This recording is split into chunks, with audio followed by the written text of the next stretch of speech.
Hello wotv players, I'm Jockey Fox, and I really love how the starter quests are a good little introduction to each character, so let's go through the starter quests and learn about our three protagonists from Final Fantasy V. First, we have Lenna. Lenna's going to start out by protecting herself with single target Draconic Bond. That's going to make her really tanky versus physical slash.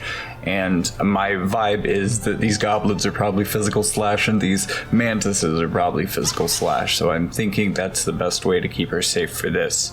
Now we're going to start trying to get our 3-for-1. Actually 2-for-1, but I'm going for 3. We have to weaken these guys up first, so we're going to hit them while they're standing here. And then they're going to kind of rush around her again because they have to be adjacent to her to hit her, which means that we have to get out of this pattern, or the mantises can be one-hit KO'd.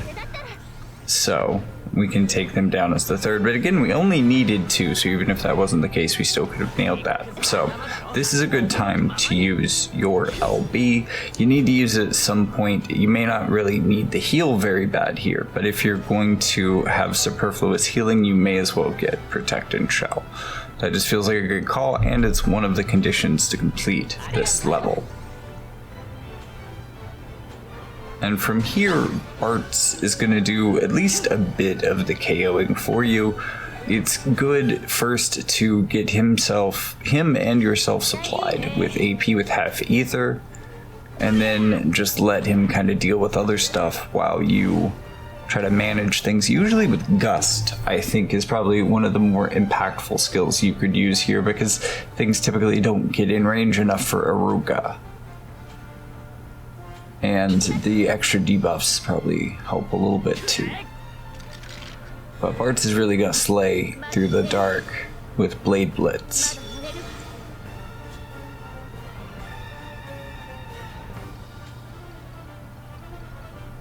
So I'm gonna...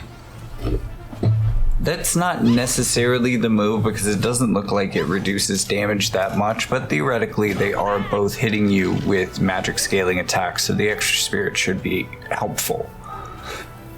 But I think maybe hitting the Blood Moon with a Gust a turn sooner might have actually been better.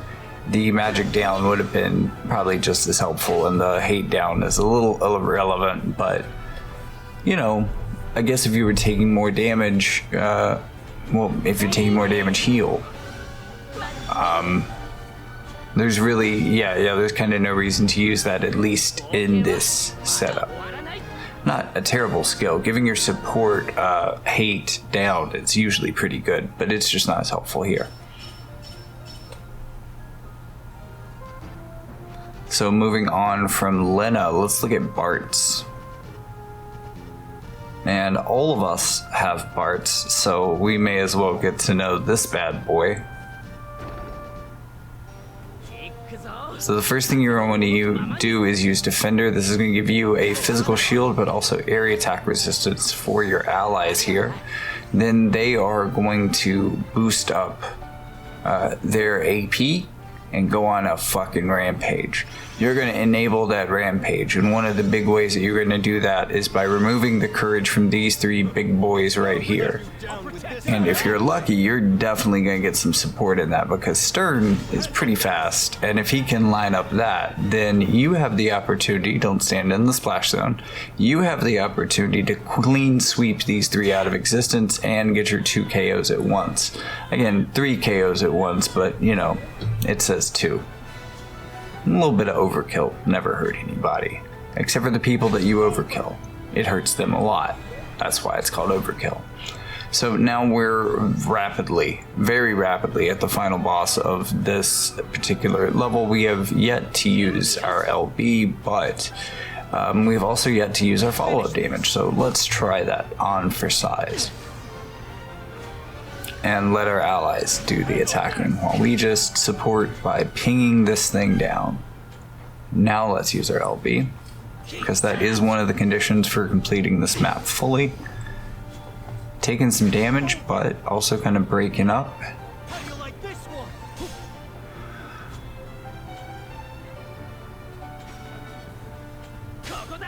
And you don't necessarily have to use Blade Blitz. There's no point really in using clean sweep. But Sonic Boom would probably be pretty helpful here. However, after the LB, I think Blade Blitz gets a boost, so that's why I was using it, just as a combo with the LB. Try to do as much damage as possible and help these guys clear them out quick. So with Bartz taken care of, finally we move on to Faris.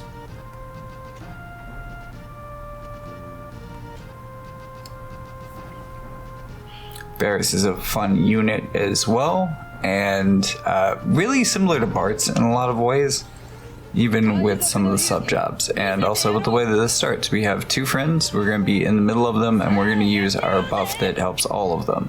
So we now have Dispel on our attacks, and all of us are resistant to Strike, which we just took, and Slash, which is that guy as well, I believe.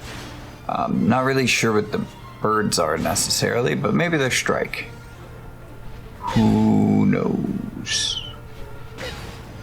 They are fire, so that's a little easy for us to tank through. But I want to get my 3 KOs here and use my LB. So I'm going to move on the other side of this. Take these 3 down and then turn around. Because the rest of the map will spawn in front of me from that position. Yep. And these 2 guys appear, and the one that's still in front of me, that's should be the rest of the map, I believe. So from here we can heal up, or I can buff up, and I think I'll probably still have time to heal them. They're not taking damage fast. Now I do want to stand kind of in line with them so that I can easily heal them up. Because these guys are water, they're going to do more damage to all of us. Probably not dangerous for me, but I'd like to keep them alive. Makes me feel like a better captain, you know. So Wave Cutter won't cut somebody down yet, so it's kind of pointless to use that. So I may as well just ping them and then Wave Cutter them next turn if I need to. It's also possible that I'm building up enough of a chain with some of these allies that becomes irrelevant. Or I can use one of my skills and then use Soldier's Blessing to heal us back up to full. Maybe another blessing will heal this guy too. Just keep everybody at full health. Alternately, you can be using Pirate Raid to buff and get your attack up higher, which is probably what I should have done to cut through this stuff quicker instead of playing it slower and safer. But with that, we should have this match taken. I think I'm going to finish it with a mug, even though there's nothing to steal, and invite you to check out the link at the bottom of the screen and tune in to the next one, where I will be waiting with more wotv tips and advice. See you there.